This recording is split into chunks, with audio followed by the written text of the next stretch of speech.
Nagulat ba kayo mga kasawsawan dahil ako'y nagulat sa binitawang salita ni Aling Belinda na nung kinasama ni Carlo si Carla, siya po ay 15 lang. Ang nanay po ni Carla ay nasa ibang bansa. Sa Tama Dubai po po. ako, nagtatrabaho po doon. Opo. So ang kasama po niya dito ay sino po? Ako lang po. Kayo po. May iba po ba siyang kapatid? Wala po. Nag-iisa pong anak si Opo. Carla. Okay. Bakit po ninyo hinayaan kung kayo po ang lumalabas na tagapagbantay kay Carla at tagapag-alaga? Nung umpisa po na nangyari yan, wala po akong alam na may karelasyon na siya. Dahil pinapag-aral. Pero hindi po ba kayo nagtataka na hindi na umuwi sa bahay ninyo si Umuwi Carla? pa rin po. Ah, umuwi pa rin? Minsan na okay. lang din po. O yung Opo. minsan na yun, saan po? Saan nandun? Sa 1 week po, 2-3, ang lagi niyang paano sa akin, pupunta daw po siya ng birthday ng mga kaklase niya. Kung ang nanay po niya ay nagtatrabaho sa ibang bansa, so ibig sabihin po, may pinapadalang pera po? Meron po, kinukuha niya yan dahil pagsusugal. Magkano po ang pinapadalang pera? 30,000 po monthly. Magkano po ang binibigay ninyo kay Carla? Binibigay ko po yung 10,000, tapos yung 10,000 sa pag-aaral niya. So nung nakunan po si Carla, ano po ang ginawa ninyo? Ako po yung tumulong sa kanya, dinala ko ng Nagpa-ospital po kayo. Okay, Naras ano po ang pa siya. sabi ng doktor? miras pa po. Okay, bakit po ninyo nasabi na nandahil yun sa pambubugbog ni Carla? Nahuli ko po kasi siya eh. Tsaka nagsumbong na po yung apo ko na tumakbo sa akin. Na sabi ko bakit Nararamdaman maagas mo. yung dugo. Ang pagsabi niya, ginulpi po ako mamang. Diretso ang Carlo. tanong, Carlo. Ginulpi mo nga ba si Carla? Hindi mo totoo yun. Pakatingin sa akin. Hindi mo totoo yun. Sinungaling ka. Hindi mo kinukuha yung pera na pinapadala ng nanay Nanap ni buhay ako Carla? eh. Ba't ko kukunin yun? Sinungaling, wala kang binibigay na pera sa apo ko. Pag bumabiyahe ka, saan napupunta lahat? Pambababae mo, pangiinom mo, lasinggero. So hindi po ba kayo mas natutuwa ngayon, Aling Belinda, na wala na sila ni Carlo? Natutuwa po ako, mas maganda na rin po yan. Bakit po umabot pa ng ganong katagal at hindi po ninyo nagawang bawiin agad si Carla? Kasi kung sinasabi po ninyong 15, di lumalabas na nung nag-live-in sila, minor de edad. Opo. Si Carla nun. Kasi po, Tiyang Ami, nung time po na yon nagtatrabaho po ako sa subdivision bilang labandera.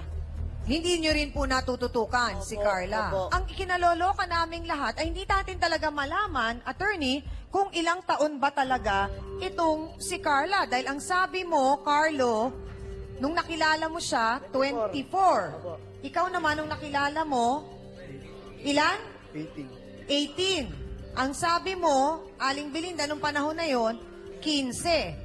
Okay, mga kasawsawan, dito po sa face-to-face, may mga hinihingi po kaming mga dokumento mula sa aming mga nagiging bisita. At isa nga po dyan ay ang birth certificate nila. So, nandito po, dala ni B1, ang birth certificate ni Carla Johnson.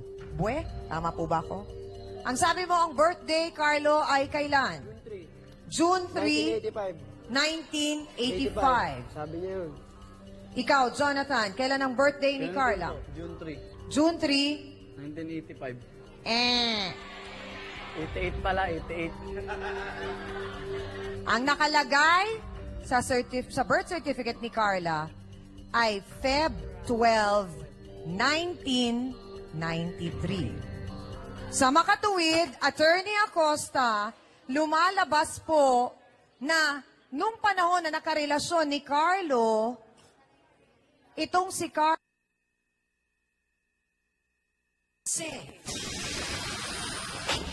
ano po ba ang sinasabi?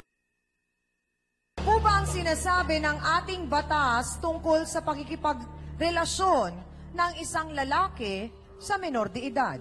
Yung magkikipagrelasyon nitong si Carlo kay Carla at that time na sila ay nagkaroon ng sexual relation, irrespective kung siya at that time, itong si Carla ay minor, Opo. ay meron namang pwedeng ma-violate pang separate special law or special criminal law itong si Carlo.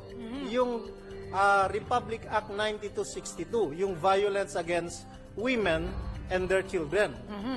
At yung pagpambubugbog, papasok din po yon sa physical violence under Republic Act 9262. So kung susumahin natin ito, ay maaaring masangkot si Carlo sa dalawang separate special criminal laws. Violation ng Republic Act 7610 at the time dahil minor yung kinasama niya at naabuso niya yung kinakasama niyang minor de edad.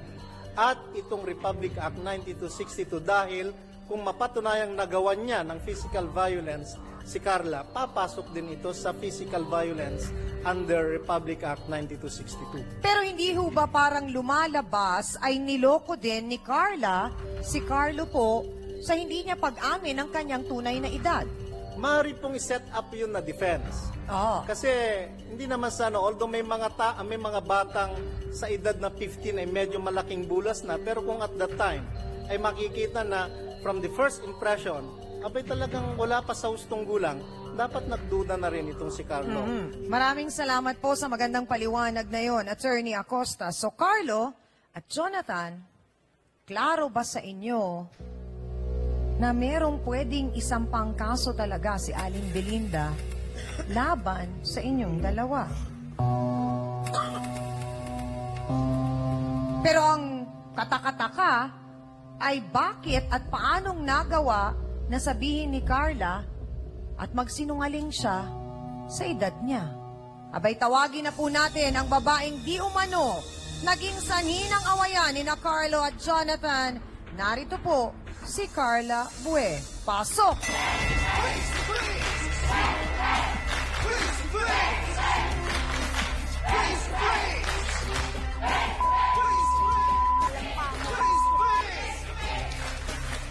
Carla, diretsahang tanong.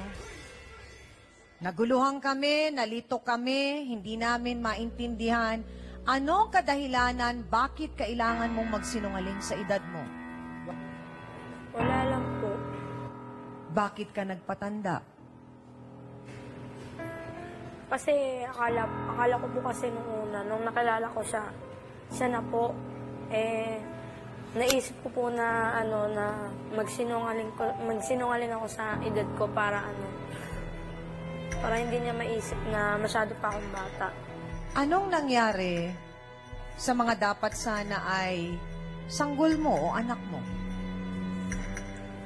Salita, Nalaglag ba't ayaw mo po. sabihin? Ha? Nalaglag po. Paanong nangyaring nalaglag? Kasi bugbog yan eh. Yun nga. Ay,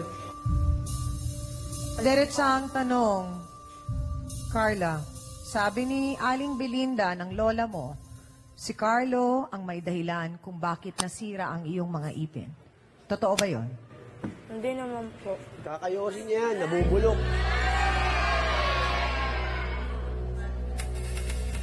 Nakunan ka ba talaga?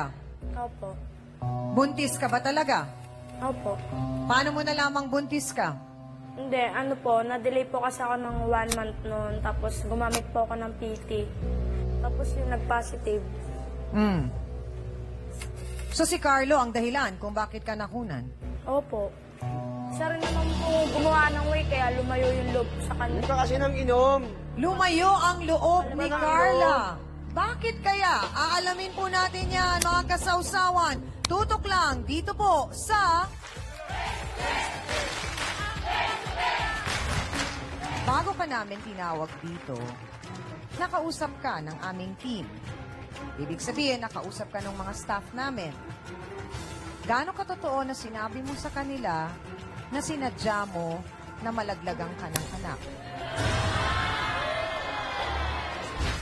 Miss Amy Perez would like to thank the following: Dr. Steve Mark Gan of GAOC Dental Clinic, Salon de Manila, Watercolors Makeup, Gloss Nails, Plains and Prints, Just Cavelli Eyewear.